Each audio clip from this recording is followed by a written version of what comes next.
Assalamualaikum warahmatullahi wabarakatuh. Perkenalkan, nama saya Bintang Mirtasari dengan NIM 210910201102. Di sini saya akan mempresentasikan mengenai perencanaan pembangunan daerah.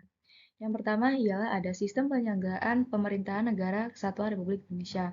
Jadi, konsep sistem pemerintahan yang ada di negara Indonesia itu ialah negara hukum. Artinya, dalam melaksanakan tindakan apapun harus dilandasi dengan hukum dan dapat dipertanggungjawabkan secara hukum. Hal ini tertuang dalam TAP MPR nomor 3 tahun 2000, di mana terdapat sumber hukum dan tata peraturan perundang-undangan Republik Indonesia, yang terdiri dari yang pertama ada Undang-Undang Dasar 1945, yang kedua ada ketetapan MPR Republik Indonesia, yang ketiga ada Undang-Undang, yang keempat ada Peraturan Pemerintah Pengganti Undang-Undang atau Perpu, yang kelima ada Peraturan Pemerintah, yang keenam ada Keputusan Presiden, yang terakhir ada Peraturan Daerah. Nah, selanjutnya eh, dari sistem tersebut, Indonesia itu membagi kekuasaannya menjadi desentralisasi dan otonomi daerah. Jadi, desentralisasi itu diartikan sebagai pengalihan tanggung jawab, kewenangan, dan sumber-sumber daya seperti dana, manusia, dan lainnya dari pemerintah pusat ke pemerintah daerah. Hal ini diatur dalam Undang-Undang Nomor 23 Tahun 2014. Sedangkan otonomi daerah merupakan hak dan wewenang dan kewajiban daerah untuk mengatur dan mengurus rumah tangganya sendiri sesuai dengan peraturan perundangan yang berlaku. Selanjutnya ialah ada dekonsentrasi dan tugas pembantuan. Dekonsentrasi dan tugas pembantuan merupakan pelimpahan wewenang dari pemerintah kepada gubernur sebagai wakil pemerintah dan atau kepada instansi vertikal di wilayah tertentu. Hal ini tertuang menurut PP nomor 7 tahun 2008. Nah, sedangkan tugas pembantuan ialah tugas ikut melaksanakan urusan-urusan pemerintah pusat atau pemerintah lokal yang berhak mengatur dan mengurus rumah tangga tingkat atasnya. Tugas pembantuan itu tidak diberikan kepada pejabat pemerintah, melainkan kepada pemerintah daerah. Dekonsentrasi dan tugas pembantuan diselenggarakan karena tidak semua wewenang dan tugas pemerintah dapat dilakukan dengan menggunakan asas desentralisasi. Yang selanjutnya ialah ada tantangan pembangunan daerah. Yang pertama, masih rendahnya efisiensi dan efektivitas kinerja kelembagaan. Yang kedua, masih rendahnya pengelolaan keuangan daerah berbasis kinerja dan kemampuan keuangan daerah. Yang ketiga, belum sempurnanya kualitas proses perencanaan dan pengendalian pembangunan. Yang keempat, ada perbedaan kondisi demografis antar provinsi. Yang kelima, ada rendahnya kualitas SDM. Yang keenam, masih banyaknya daerah-daerah yang terisolasi, dan yang terakhir adanya peningkatan pada kemiskinan. Selanjutnya ialah pembangunan berkelanjutan dan ekologi pemerintahan. Yang menjadi konsep pembangunan berkelanjutan ini ialah yang dapat memenuhi kebutuhan generasi saat ini tanpa mengorbankan kepentingan generasi yang akan datang. Pembangunan hal ini mencakup upaya memaksimalkan net benefit dari pembangunan ekonomi yang berhubungan dengan pemeliharaan jasa dan kualitas sumber daya alam setiap waktu. Artinya, pembangunan berorientasi pada pemenuhan kebutuhan manusia melalui pemanfaat sumber daya alam secara bijaksana, efisien, dan memperhatikan pemanfaatannya secara berkelanjutan untuk masa kini maupun di masa yang akan datang.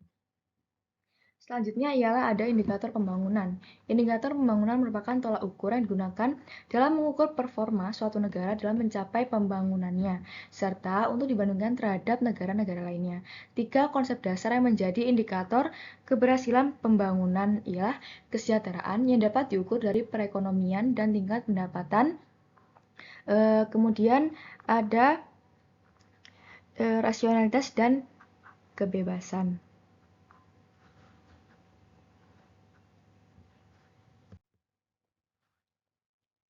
Selanjutnya ada perencanaan dan penganggaran daerah. Rencana pembangunan tidak dapat berjalan tanpa adanya anggaran atau sumber pembiayaan. Hal ini telah diatur dalam Undang-Undang Nomor 25 Tahun 2004 tentang Sistem Perencanaan Pembangunan Nasional atau SSPN dan Undang-Undang Nomor 17 Tahun 2003 tentang Keuangan Negara.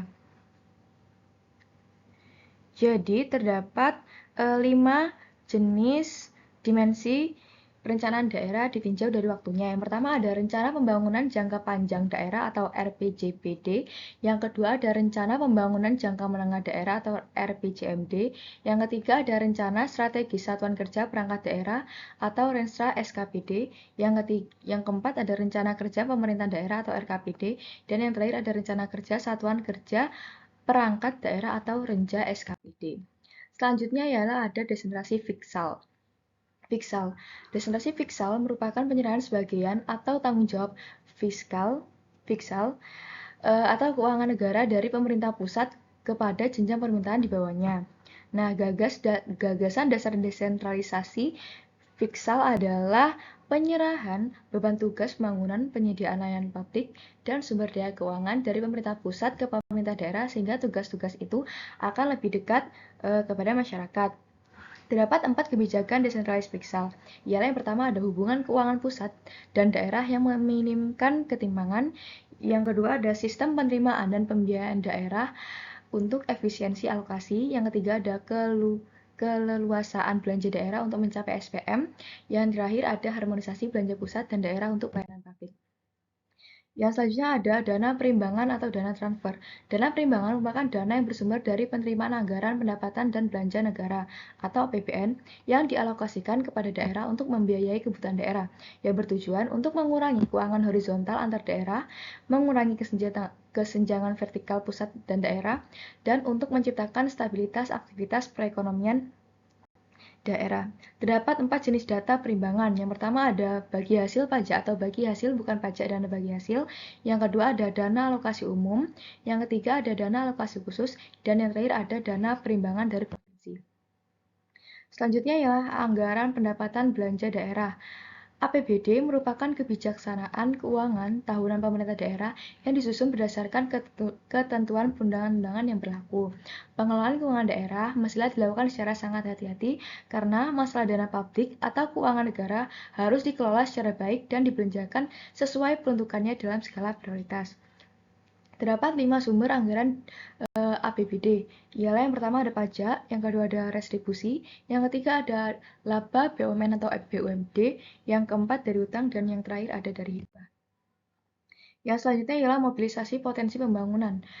Merupakan kemampuan dalam mengembangkan perubahan sosial dengan ide-ide baru untuk meningkatkan kehidupan yang lebih baik. Dalam hal ini, daerah itu harus mampu mengurus dan mengelola kepentingan serta aspirasi masyarakat di wilayahnya. Melalui penerapan otonomi daerah, itu diharapkan muncul pusat-pusat kekuatan baru di daerah dalam bidang ekonomi, sosial, politik. Mobilitas potensi pembangunan dapat didekati dari berbagai segi. Yang pertama ada mobilisasi dana pembangunan, yang kedua ada penguatan kelembagaan, yang ketiga menggerakkan partisipasi masyarakat, yang keempat koordinasi dan pelaksanaan pembangunan, yang kelima ada pemantauan dan evaluasi, dan yang terakhir ada strategi pengembangan potensi ekonomi daerah. Selanjutnya adalah pelaksanaan pembangunan. Pelaksanaan pembangunan itu dibagi menjadi dua. Yang pertama ada pembangunan berkarakter. Pembangunan ini memerlukan persenyawaan antara perilaku atau pertanggungjawaban pembangunan dengan masyarakat yang menjadi partisipan dari pembangunan. Maka pembangunan berkarakter itu mencerminkan peranan nilai atau value. Yang kedua adalah pembangunan sebagai proyek. Pembangunan dilakukan oleh pemerintah dituangkan dalam mekanisme proyek sesuai ketentuan sebagai penjabaran program, yakni berada dalam rangkaian hubungan konkret dan akuntabel antara proyek dengan tujuan dan sasaran program.